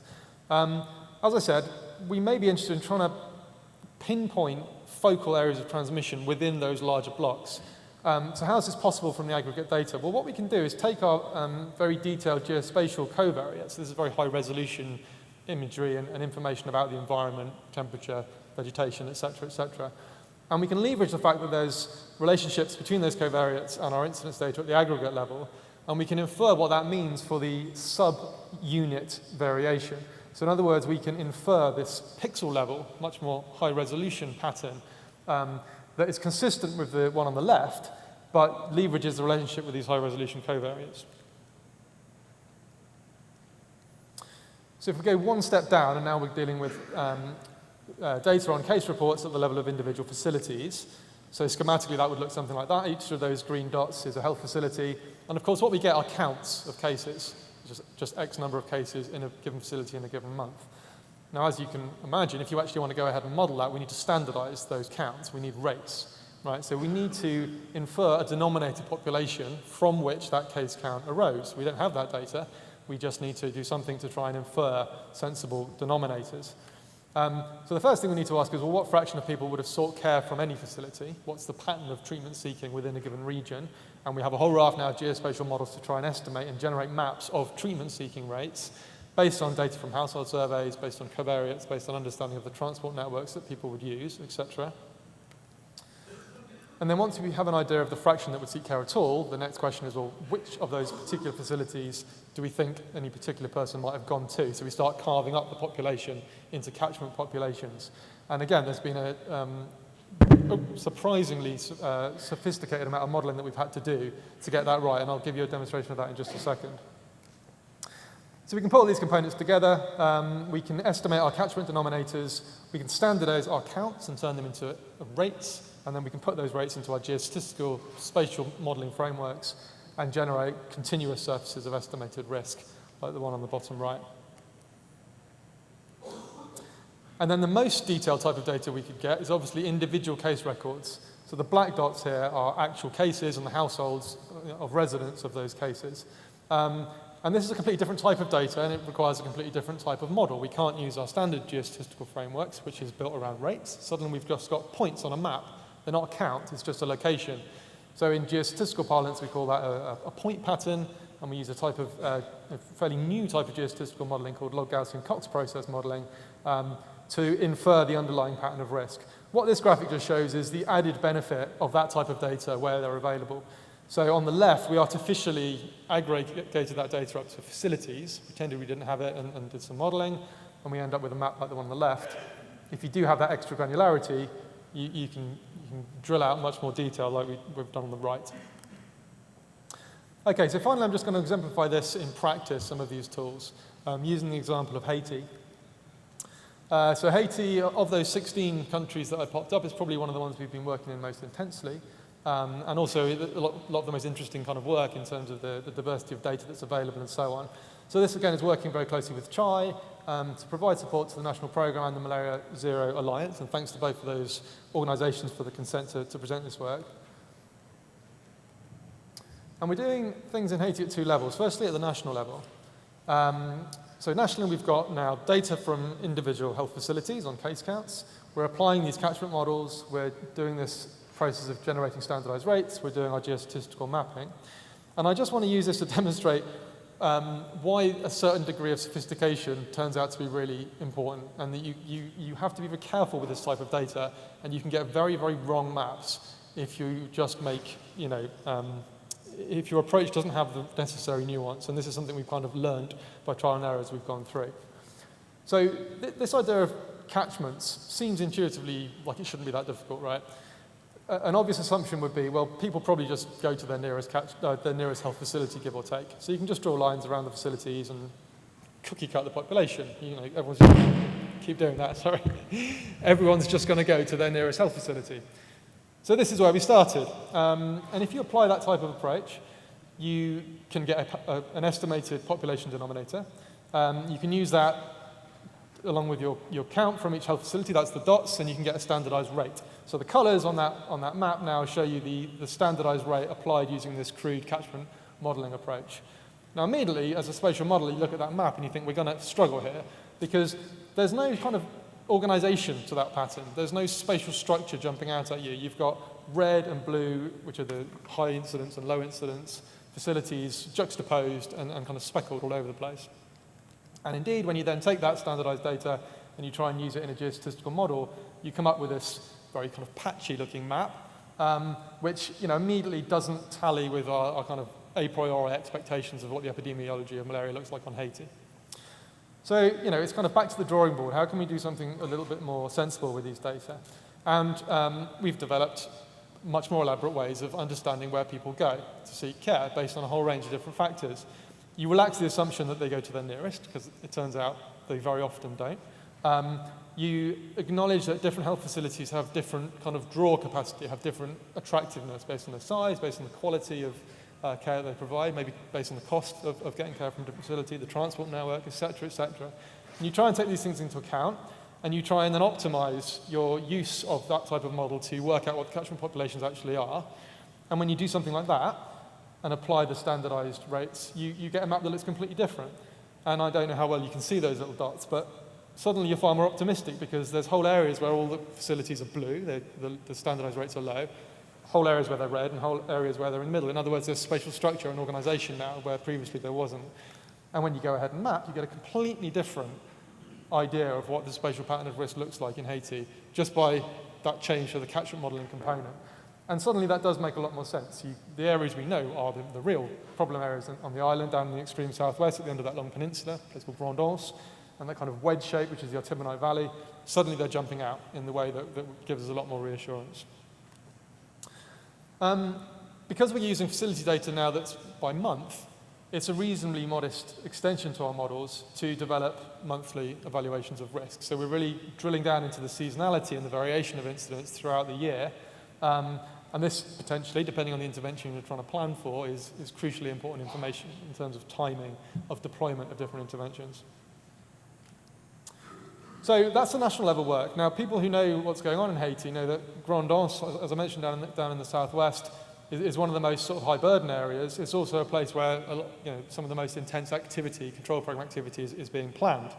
So we were asked if we could kind of zoom in one extra level to that smallish region of Haiti, and can we go to even more detail to support some very specific targeting activities there, and to exploit some specific data sets that were going to be available there.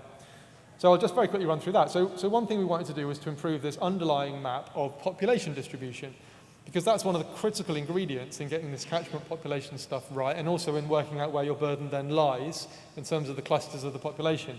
So the top map was the one we were dealing with. That's the open source WorldPop project. It's generally pretty good, and it's a huge advancement on what went before it, and that would have been our default.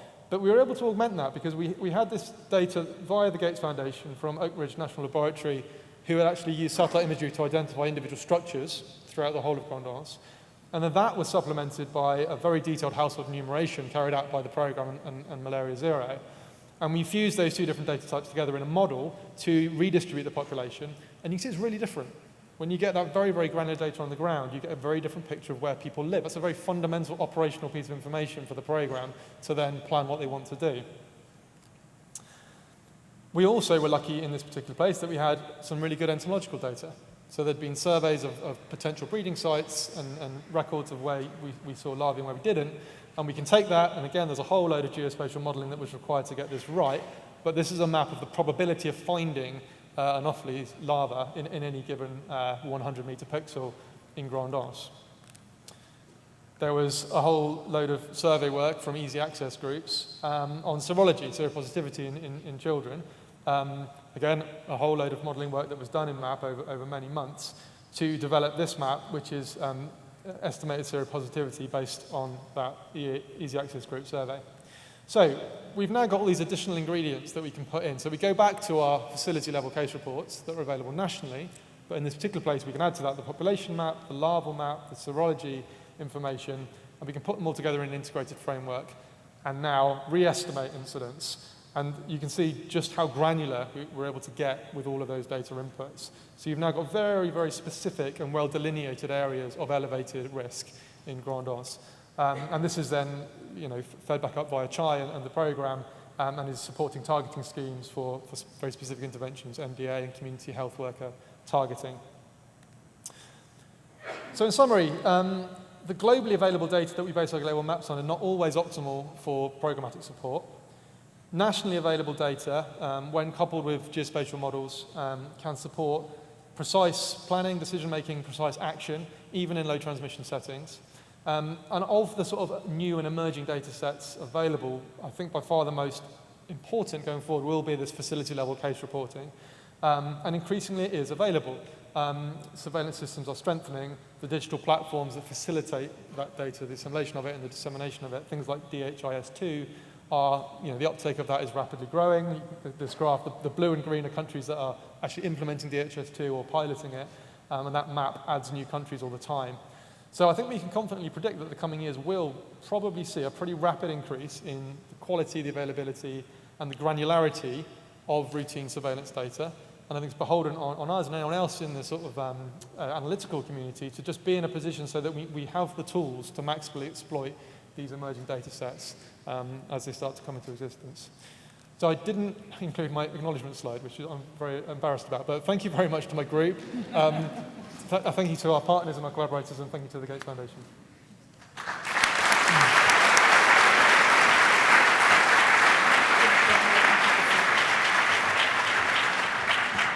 I'll invite the panel members to come up. Dr. Noor.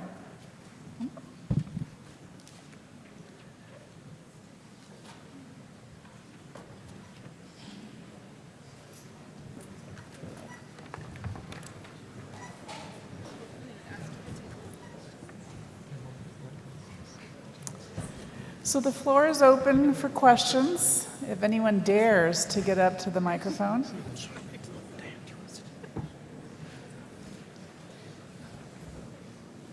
A bit of readjustment there.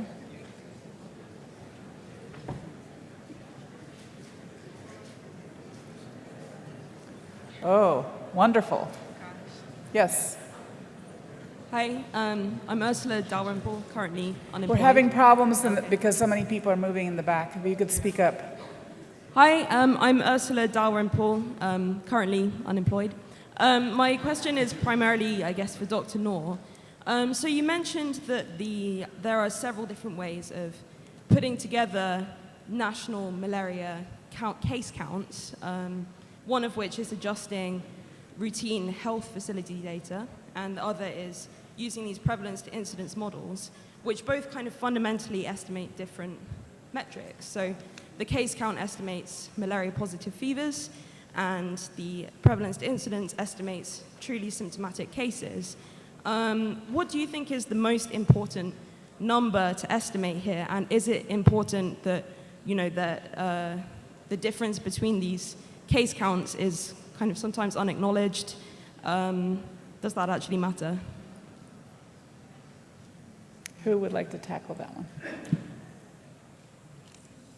one? Thank you. I'll first of all start by saying that it matters. The difference matters. Which of the two numbers is important?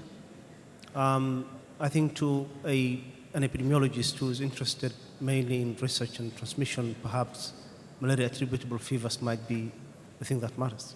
But for the health system and health workers who have to deal with individuals who they suspect through a reasonably imperfect algorithm, whether they have malaria or not, on the basis of a number of symptoms, and then test and treat those individuals. I think that's what matters to them. That's what is funded in the health system. That's what they know as their burden of disease. And I think it's important to acknowledge that. And that's what's important to the WHO as well. In terms of contextualizing that with respect to, despite this number of cases, is transmission declining? Is the age pattern shifting? Those are other things that need to be done, I think, in terms of operational research and other supportive evidence. Yes. I'm Oneling. I'm a Tulane University student, and I'm originally from Ethiopia, and I've been working in surveillance. So my question is, as expected, on surveillance. So I have a little bit of difficulty in understanding transforming surveillance as intervention. So what's intervention? But my question is actually, when we say, if we are in a situation like in a resource-limited country, what is the guidance in prioritization? Like, should we strengthen the surveillance system or actually prioritize, again, the actual interventions, which is LA line or RS or things like that? So what is the guidance? And my final question is, what's strong surveillance? I mean, surveillance, it can go from like asking people, do you have fever, all the way up to the presentation about using genetics. So where is strong surveillance? What's strong surveillance? Thank you very much. Well, thank you very much. 3 questions. What is surveillance as intervention? I think the way to think about it, the way at least I think about it, is to think about the response that you need to mount. And if your surveillance is good enough to mount an effective response, then your surveillance is part of the intervention package. And so that's the way, it's a surveillance that's fit for purpose, and that purpose varies depending on where you are in the transmission continuum. In terms of prioritization, whether to prioritize surveillance or to prioritize interventions, the question really is, how do you effectively prioritize your other interventions if you do not have good surveillance data? And it's a question of avoiding those inefficiencies, which in the short term might make you think that investment in surveillance is very expensive. But in the long term, the losses you make through inefficiencies mean that actually you're neither achieving the impact you want nor improving and making long-term savings by investing in your surveillance. So that's how you should look at it. What does strong surveillance mean? Again, it brings me back to the kind of decisions you have to make. What's the response? What do you want to do? And once you have defined that, does your surveillance system support that? And I think that's how you define what a strong surveillance in your context means. And the generic types of surveillance that the WHO kind of puts out, as you know, differs by the transmission continuum. There's one that's fit for elimination, but there are others that you don't do in countries like Nigeria or DRC. You don't recommend case investigations because you're dealing with a large set of cases. There are other priorities in the surveillance system. And by and large, your passive case detection system is enough to support the decisions you want to make with other things like entomology and occasional household surveys, etc. Diane, do you want to add anything? And I would say, you know, I think Noor did a very good job of answering it, and I think the idea, I think, is to have a menu of options available that you can adjust as your situation changes. So the goal, of course, is that, you know, transmission and burden will go down in every country, but that's going to happen in a different time scale. And so having these tools available now means that you can anticipate what kind of surveillance you might need a year from now, 5 years from now. And to comment on the genetic surveillance, I think, again, this is, if we use other diseases as the example, in the final stages of eradication, it's going to be critical to have genetic data to know where infections are coming from, what transmission networks. I think the question is genetic data also useful in a high burden setting? And there, I think that's a matter of research and a matter of this interface between what question are you asking and how will that help you make a decision in deployment of resources. Philip, if you could pass the microphone down. So I had a question for the panel, and a lot of this was around, each of you in a different way brought up this question, which was around uncertainties around health-seeking behavior. And as we think about, it was great to see the themes of data, surveillance as an intervention woven throughout the entire session. When we think about now health-seeking behavior, I loved how Pedro pointed out that there were uncertainties in the numerator and uncertainties in the denominator. What are some of the things, each of you pointed out ways in which, what can we know based on what we have now, and what are the routes to improving this, and how far do we need to go on that? And was wondering if you could comment along those lines.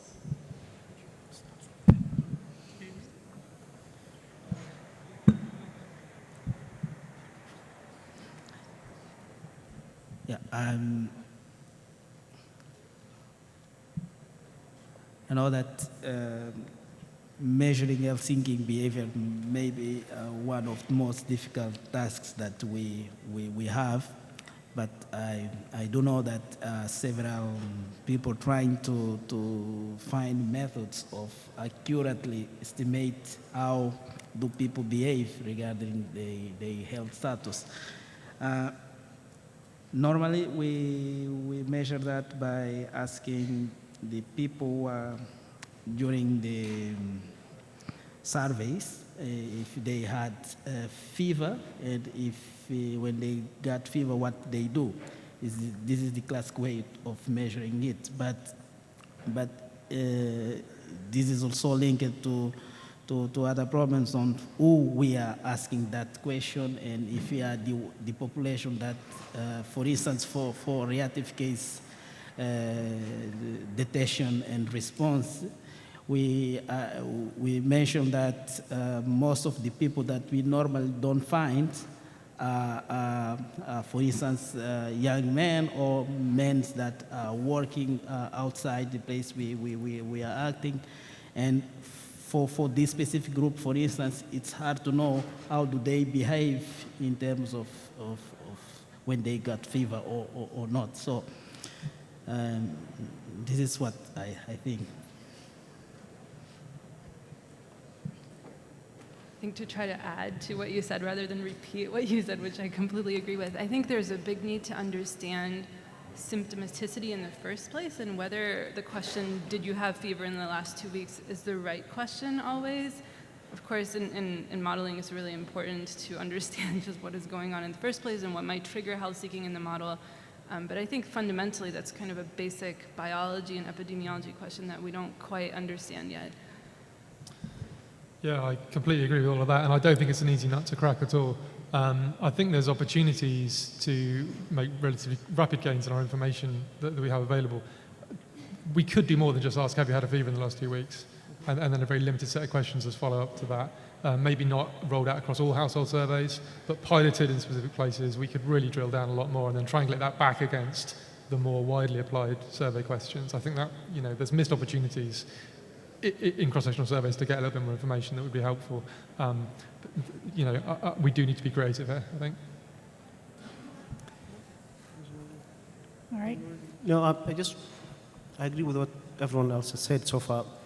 I also wanted to just comment on the fact that we tend to focus on a fever and whether it's been treated or not, but we ignore the decision to actually seek treatment. And measuring that isn't necessarily the strength of quantitative epidemiologists. It's something that is probably done best in the social sciences by anthropologists and others.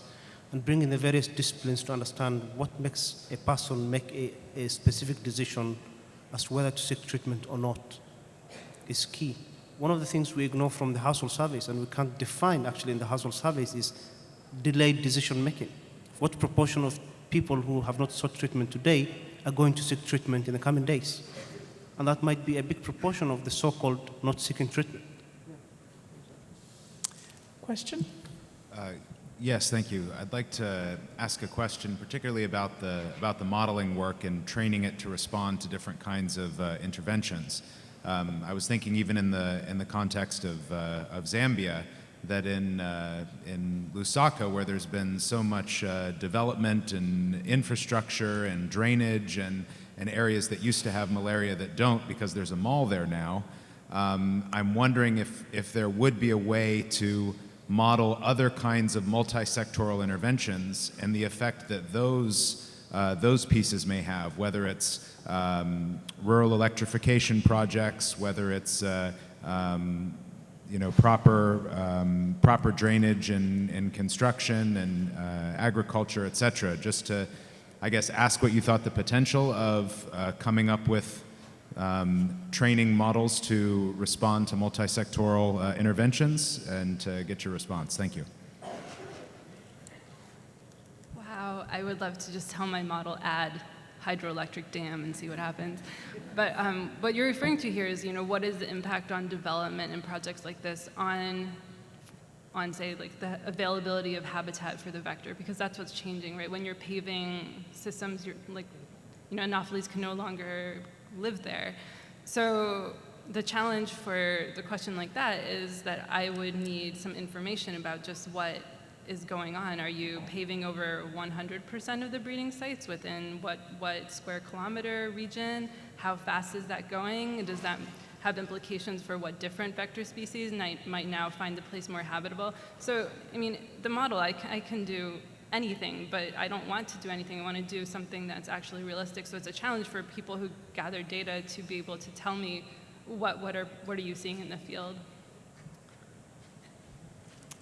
Well, I have a very simple question, because we pulled together this group because we got to wondering about what the state of the malaria world was and how to understand it.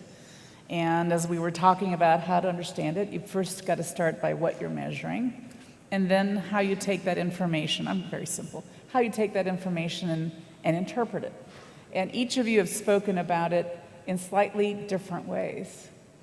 So I'd like you to take a step back and say, based on the kind of data that you're talking about, whether you're visualizing it, measuring it, modeling it, are things getting better or are things getting worse? Dr. Noor, you will be last. Since we don't really, I'm not really asking for a peek into the World Malaria Report 2018, but I'm saying, based on what you're seeing and the analysis that you're each doing, and maybe Pete, you just did a whole lot of mapping, and you just finished this 2018 report. Where do you think we're going?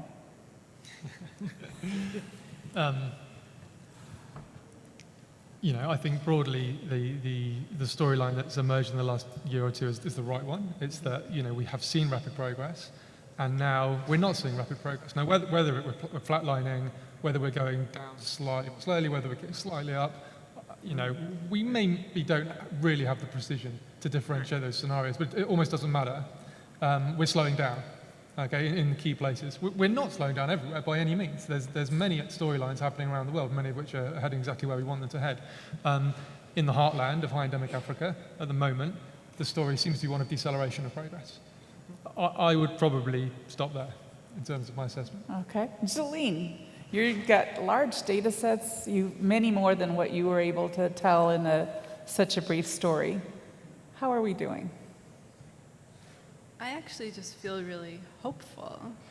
You know, I think we know more now about malaria than we ever did. And it's better to know that we've stalled than to not know we've stalled. And we know more about the stalling than we could have known 5 years ago. We have new models, we have more data. We're very much energized to doing something about it. So ultimately, you know, I think I feel really positive about what we can do, even though the problem is clearly a really serious one. Pedroide, you're working in southern Mozambique. Mozambique is one of the top 10 countries, but you're working in a very special area and have put in a set of interventions. How do you think things are going? For me, I think it's both simple and complex, and it depends on the level of expertise of the person who sees or reads the data. For Mozambique, for instance, if we are talking about all these high-tech data has been presented here, if we see that this is posed to a program officer in a district like Magudi who doesn't understand a lot of it, it will be complicated, and he can ignore completely, even if the data is well informative. But if that is translated into a very simple way of explaining what that means and accompanied by a set of responses that could be chosen to act against that data, I think it could be easy. So for me, as much simple the ways of showing the data is, it will be well accepted and used. Okay, thank you. Diane, you do not have all the data points you would like. You would love to collect more data points, but based on the areas that you're working on, how are we doing? You know, I would say I agree with the comment that we now know much better where we stand. Mm-hmm. I would say that previously, I think the solidness of the data prior to the last 4 or 5 years is probably in question. Not to say it's completely inaccurate, but now I think we are starting to figure out what we know and what we don't know. And I'm very hopeful that we made progress. There's no question. I think that there is a challenge. I think we have kind of reached a point where we've applied with as much, you know, sort of intensity as is possible under current conditions, the tools that we have. And so I think we're ready for a pivot.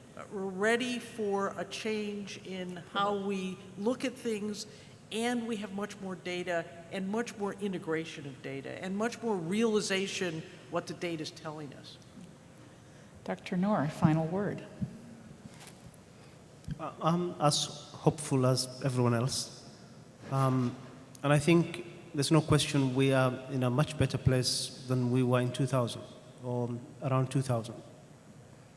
But it's about making progress. And the data suggests that over the last 3-4 years, that progress has stalled. And now it's about how do we, as Diane says, you know, pivot again towards further progress. I think that's the discussion here. It's not, there's no question that we're in a significantly better place than we were before.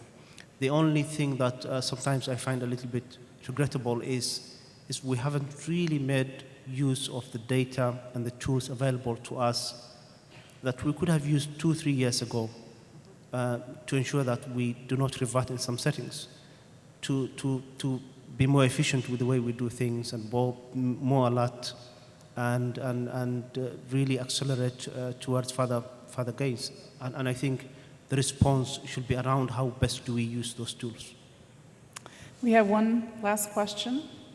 Hi, I'm Bagvi Rao from Médecins Sans Frontières. The words that I hadn't heard anyone say at the moment are refugees, conflict, and people in flight. And we know, even from the last World Malaria Report, that levels of, that malaria is resurgent in many conflict areas, and that we're seeing it in Yemen and Rwanda and places that we thought had really reduced.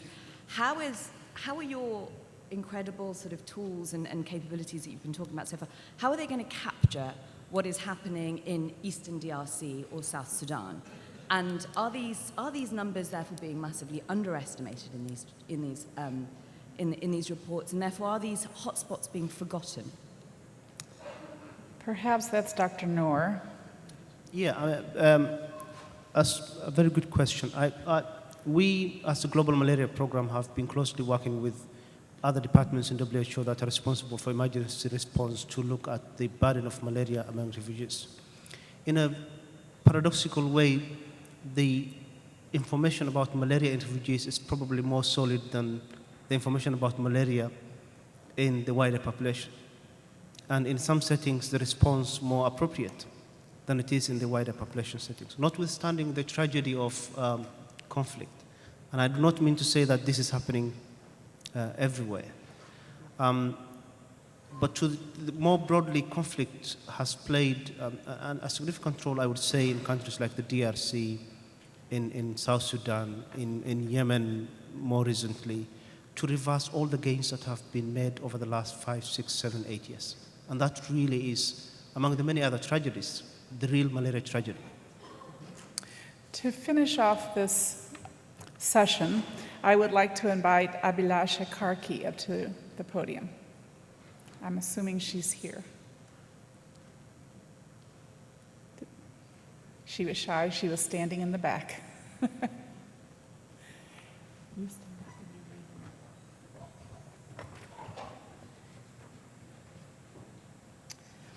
As you know, if you went to the session last night, Abhilasha is our new Alan J. Magill Fellow. And in recognition of that, Philip has the new ASTMH Alan J. Magill medal to give her. On this medal it says, honoring the legacy of Alan J. Magill, leadership, commitment, inspiration, and excellence. Congratulations.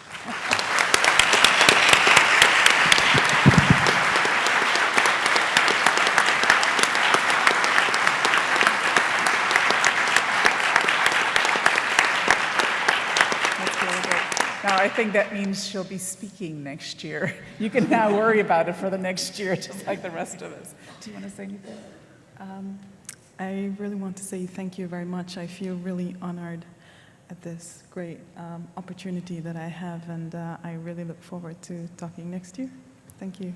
Thank you. Wait a second. Thank you, everybody, for staying till the end, and thank you to the panelists for a great session. This has really been a great learning experience. See you next year.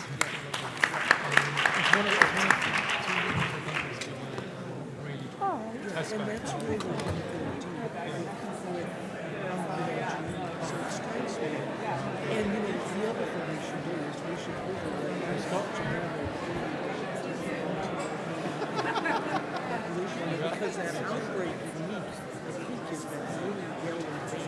It's just on the north coast of the mountains. Yeah, it would be fascinating to start overlaying visually, but also maybe thinking about more analytical ways of thinking how two data can speak to each other. Yeah, exactly. I mean, it strikes me that now is the time, because what you learn in opportunity is just, I mean, it tells you